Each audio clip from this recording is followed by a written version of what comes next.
은혜로운 주일을 지내고 오늘 복된 월요일 아침 시작하게 하신 하나님께 감사드립니다. 여러분이 오늘 한 날도 또 이번 한 주간도 계신 곳에서 하는 일마다 여러분의 육신과 또 여러분의 가정과 여러분의 모든 것 위에 하나님의 은혜가 넘치는 한 주간 한 날이 되시기를 복빌어 드립니다.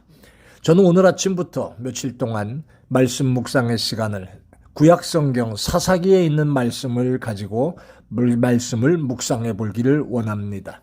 오늘 이 말씀을 통해서 사사기 영적 전쟁의 현장에서 벌어지는 그러한 싸움의 이야기, 그 속을 통해서 우리의 삶의 현장에 실감나는 이야기를 한번 나눠보고 묵상하는 사사기가 될 수 있기를 원합니다.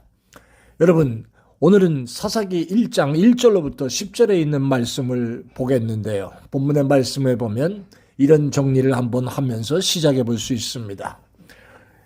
출애굽해서 광야까지 출애굽 사건을 모세라고 하는 지도자가 담당했다면 여호수아는 가나안 점령까지 담당했지요. 본문 말씀은 여호수아가 죽은 후에라는 말로 시작하고 있습니다. 좋으니 싫으니 잘하니 못하니 해도 강력한 지도자였기 까닭에 광야까지는 모세가 가나안까지는 여호수아가 그런데 이제 여호수아도 하나님이 불러가셨다는 거지요. 저는 이 말씀을 보면서 한 가지 교훈을 또 찾아봅니다. 사람은 떠나가지만 하나님의 역사는 계속된다라고 하는 겁니다. 할렐루야. 여러분, 저와 여러분 사람은 한때 쓰임받는 겁니다. 이 주명훈 목사라고 하는 사람도 한때 한 구석에서 쓰임받고 하나님 앞에 서게 된다는 겁니다. 여러분도 마찬가지입니다.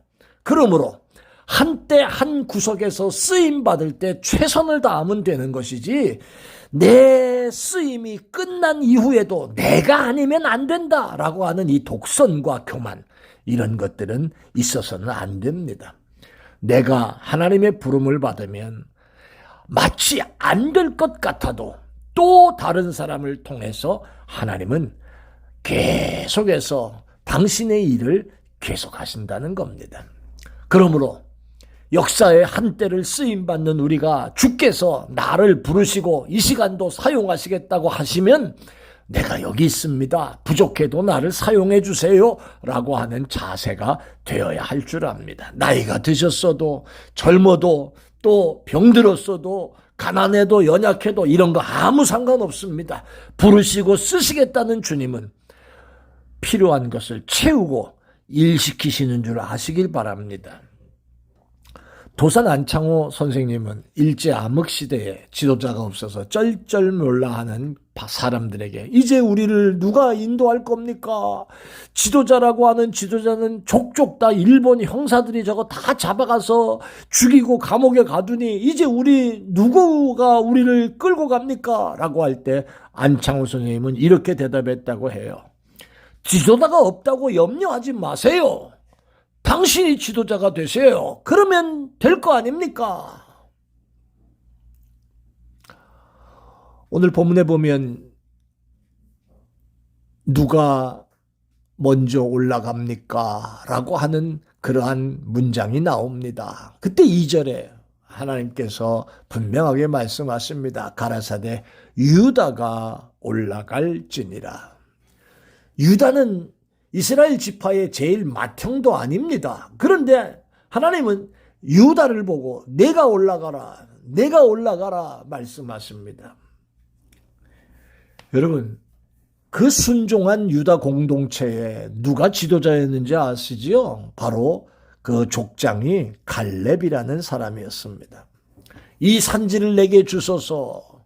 그것은 바로 갈렙이 여호수아 14장에서 여호수아 앞에 얘기하던 그러한 내용의 고백이 있었던 선포였습니다. 모든 사람이 다 두려워하고 그리고 마음에 들지 않았던 그 헤브론 산지를 내게 주십시오 라고 얘기하며 그렇게 여호수아에게 요청했던 그 갈렙이 족장이었고요. 그때 그의 나이는 85세였습니다. 결국은 나중에 이 헤브론 선지가 다 개간이 되지요. 다윗이 유다의 왕이 되었을 때 헤브론이 다윗 왕국의 수도가 되지요. 쓸모없는 불모지가 한 나라의 수도가 됩니다. 누구에 의해서입니까? 85세 먹은 갈렙이라는 사람에 의해서요. 하나님의 일은 나이와 관계가 없습니다.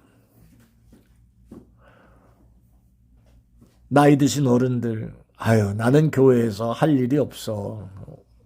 어떤 나이 드신 할머니 한 분이 나는 교회 와서 할 건 없지만 그래도 내가 힘 있을 때 우리 목사님 설교하는 저 강대상은 주일 아침에 내가 조금 일찍 와서 잘 닦아서 청소해야지 하는 그런 마음. 교회만 오면 손걸레 하나 들고 기름걸레 하나 가지고 올라와가지고 강대상을 늘 닦다 보니까 강대상이 반짝반짝 빛이 나요. 다른 건 내가 못해도 이건 내가 사명인 줄 알고 해야지. 사랑하는 여러분, 무슨 엄청난 큰 일만 교회 안에 사명이 있는 거 아니고 하나님의 일이 있는 거 아닙니다.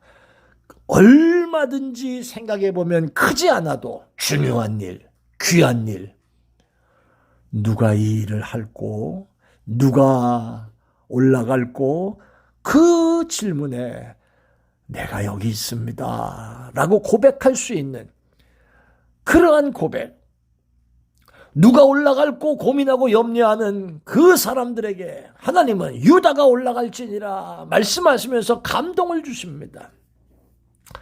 저는 이 사사기 말씀을 묵상하기를 원하면서 제일 먼저 이 1장의 말씀을 보면서 얼마나 큰 마음의 기쁨이 오는지 모릅니다. 첫 출발부터 큰 힘과 용기를 줍니다. 유다가 올라가라고 하시면서 그냥 올라가라고 하신 게 아니고요. 2절에 보니까 내가 이 땅을 내 손에 붙였다. 네 손에 주었다. 할렐루야. 얼마나 든든한 약속을 해주시는지 모릅니다.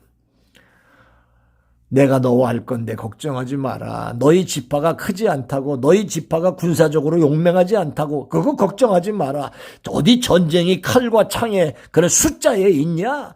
다윗이 고백한 것처럼 전쟁에 중요한 것은 하나님이 함께 하느냐 함께 하시지 않느냐에 있지 군대의 숫자에 있지 않다. 하나님께서 이렇게 약속해 주실 때 유다는 용기 백배하고 그 전쟁에 앞장서고 나가는 모습을 보게 되어집니다. 사랑하는 여러분, 오늘 우리 시대는 모두가 다 지도자가 없고 일꾼이 없고 얘기하는 말들이 많습니다. 정치도 경제도 문화도 모든 사회 전반에 탁월한 일꾼이 없다고 말하는 사람도 있습니다.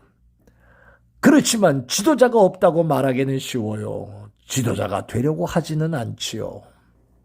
오늘 하나님께서 누가 먼저 올라가서 가나안 사람과 싸우겠느냐라고 물었을 때 주님 말씀처럼 유다가 올라갈지니라. 오늘 사랑하는 여러분, 그 유다가 오늘날 여러분들이 되시기를 바랍니다. 주님, 나 같은 사람도 하나님이 함께 하시면 쓸모있지 않겠습니까? 제가 하겠습니다.